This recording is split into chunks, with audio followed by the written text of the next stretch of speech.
Hello everyone and welcome to Fallen Angel Customs. Today's creation is based on a design I created for a giveaway last year. I was so in love with how the design came out that I decided if I didn't win, I would make her myself. However, I tweaked the design a little more after revisiting it and added a little dash of menhira to her look. So, let's get started. I decided for her shirt to modify it a little from the original design, going for more of a sailor girl styled shirt which is often found in the menhira fashion. Starting my working on the main body of the shirt first, sewing the shoulders together, followed by the cuffs to the bottom of the sleeves. When it came to the collar, I found it was too short and too curved in shape for what I had in mind, so it's time to quickly draw out a more squared shape with a longer flap to go down her back. There we go, much better and much more reminiscent of the traditional sailor girl collar. With the pieces being so small, I quickly realised that I wasn't going to be able to add the ribbon band on the cuffs and the collar, so it's time to crack out the acrylic paint and a tiny paintbrush, being as careful as I can to keep the lines even and straight. Once the paint dries, it's time to attach the sleeves to the main body of the shirt before sewing up the side seams and hemming the neckline. For this sailor collar, I used a little PVA glue along the raw edge before using my straighteners. This caused the glue to dry and fuse the raw edges together, sealing the open section shut and preventing the raw edges from fraying. With the shirt on the body, I stitched the back shut with a ladder stitch and attached the sailor collar to the shirt with a few key stitches. Moving on to the skirt, keeping with the sailor girl theme, I decided a pleated skirt was perfect. However, I also decided I wanted the inner part of the pleats to be a different fabric, because why make it easy for myself? So, after cutting out the pieces I needed to make the base of the skirt, I began sewing them together in alternating order, discovering part way that I didn't have enough, so I had to cut a few extras. Once they're all a single piece of fabric, I closed it up into a tube and hemmed the bottom. To make the yellow sections of the skirt match the ones on the top, I cracked out the paints again and carefully painted the bottom of each one.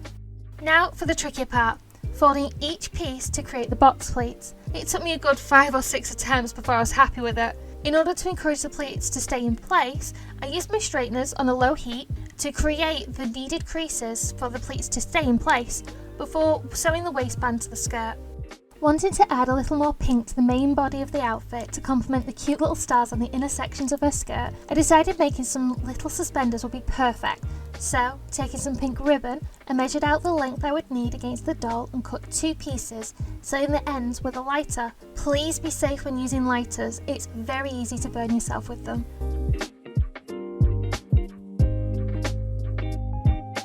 Using some little jump rings, I sewed them to each end of the ribbons to give the illusion of them being the clip parts of the suspenders, before taking both ribbons and working out where they would cross at the back, using a few little catch stitches to stitch them together before attaching them to the back of the skirt. Using my craft knife, I carefully make a little hole to put an eye pin through to create the front closure of the suspenders, trimming the excess and using my pliers to bend the remaining part so that it didn't fall out or damage the doll.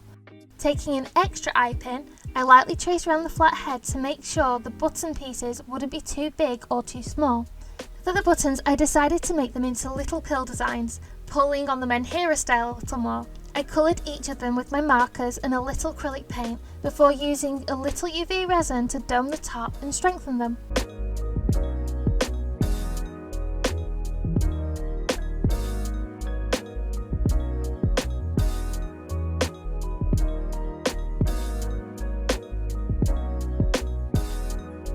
Once they are finished, I cut them out and hot glued them in place on the eye pins in the middle of the jump rings on the front of the skirt.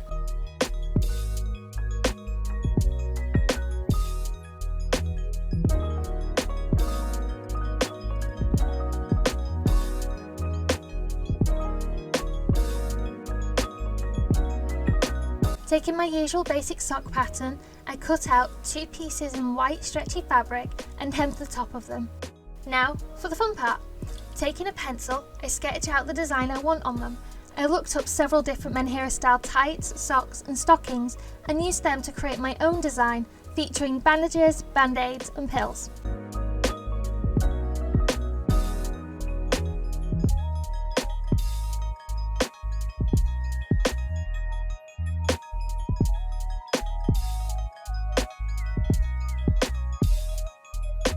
Time to crack the paints back out, keeping to the overall pastel theme and colours that are throughout her whole design.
With the paint dry, it's time to sew up the seams and test the fit. She's coming together quite nicely, don't you think? Taking Twyla's original shoes. Now that I think about it, it's been a while since I've used factory shoes, hasn't it? I painted them completely white. It took 4 coats to reach full opacity. Now it's time to add some colour. Using the paints I mixed earlier when I was painting her socks, I begin picking out key sections and painting them. Yellow for the heel and toe sections, pink for the laces and soles, leaving the rest of the sections white and sealing them with varnish. Deciding she needed some added cuteness, I decided to add some pink bows. I also decided to do this to cover up the large opening at the back of her shoes. As you can see, there are 2 small pink bows at the side. Originally, I tried to paint them, but I didn't like how they came out, and after scavenging through my ribbon tin, I found some ribbon that worked perfectly to make my own. I added some little half pearls in the centres of the bows, reminding me a little of the brooches that the Sail Scouts from Sailor Moon have. Time for a few bracelets. Taking some thread, beads and a needle, I began threading them together to make up some cute little chunky bracelets for her wrists. I sculpted her ears off screen. They gave me so much trouble trying to get them right that I lost count of how many times I had to redo them. So, taking the ears, I placed them against the head to mark where I want them to go, before taking my craft knife to cut out holes in her head to slot them into. This took a lot of trial and error to get the holes the right size for them to slot into comfortably, using hot glue to fix them in place.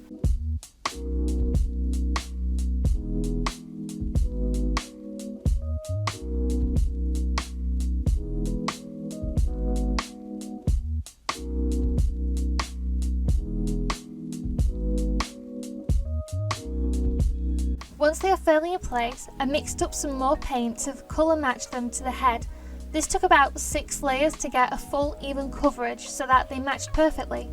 After the first layer of MSC, I started with my pastels, applying blush to her cheeks and nose, using more of a red tone for her lips and shading a little on her eyes and the inside of her ears, before moving on to my pencils, this time using white to place her eyes for her smiling expression and her eyebrows, and a little red to darken her inner lip and create a gentle smile.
Sealing the first layer in, I returned with my pencils, using the white base to help pull out the colour of the blue on top of it, doing my best to pull as much pigment as I could before sealing again. It was at this point that it became very clear to me that no matter how hard I tried, I was not going to be able to build up as much vibrancy as I wanted to. So let's crack those paints back out. I quickly mixed together a pastel blue, and using my finest brush, I carefully followed the base lines I had placed with the previous layers of white.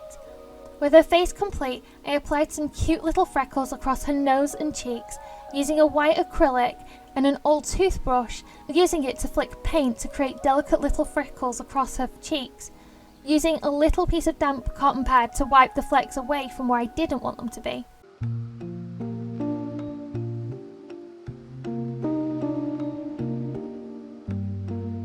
Let's give this cutie some hair, starting by using a pen to split her head into 4 sections: fringe, pigtails and the back of her hair.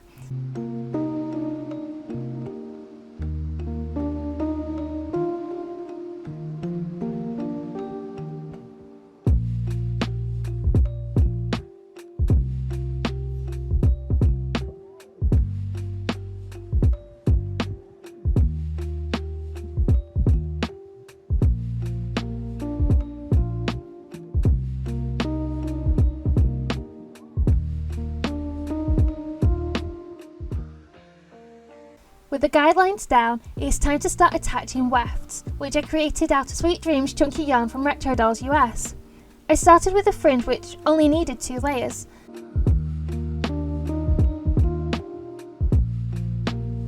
Once the section is finished, I take a small hair elastic and tie it together to prevent it from getting caught up in the other sections later when I'm styling it.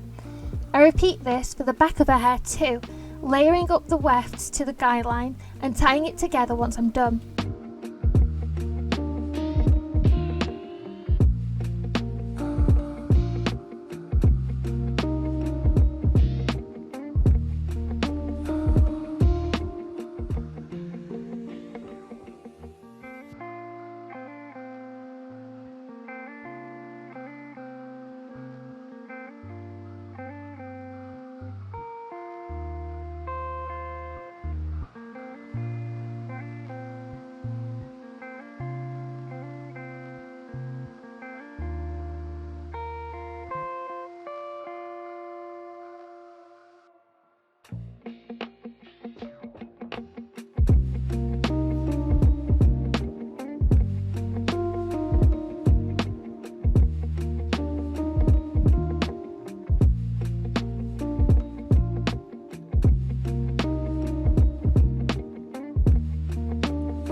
For the pigtails, I lay the wefts down in the opposite direction, following the guidelines I created earlier. This way, when I pull the wefts together, it will create a parted look, as though the hair has been sectioned that way.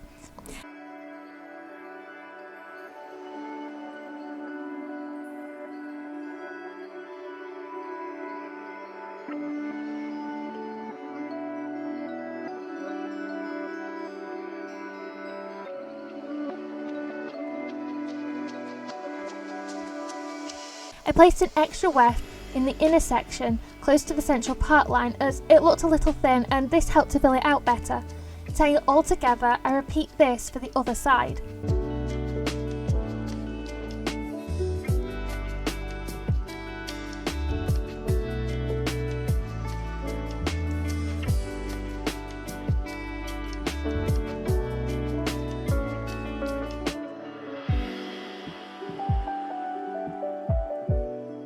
Onto the styling.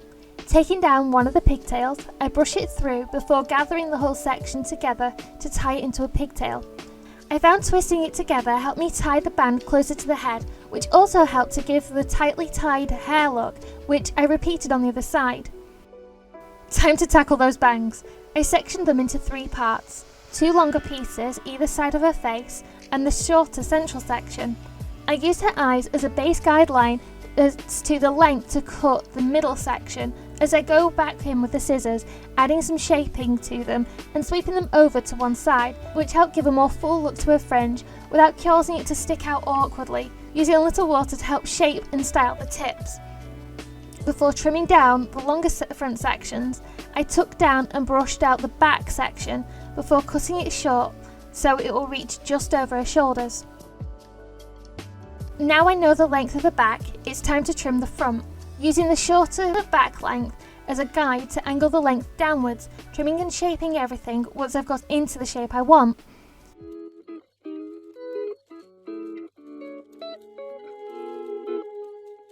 Now it's time to trim those pigtails down, making them short and poofy.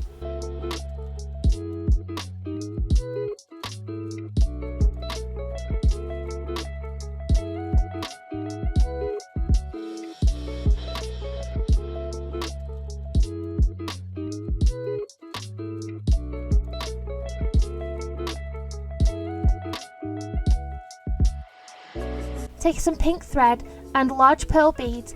I use them to make cute little hair ties, starting with threading the beads onto the thread before tying them in place around the pigtails, wrapping the thread around a few times to make it look like a hair tie and cover the elastic.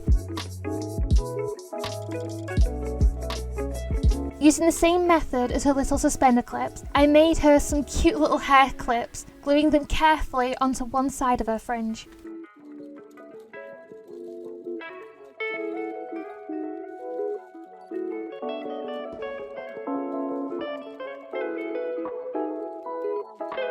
Are you ready to meet her?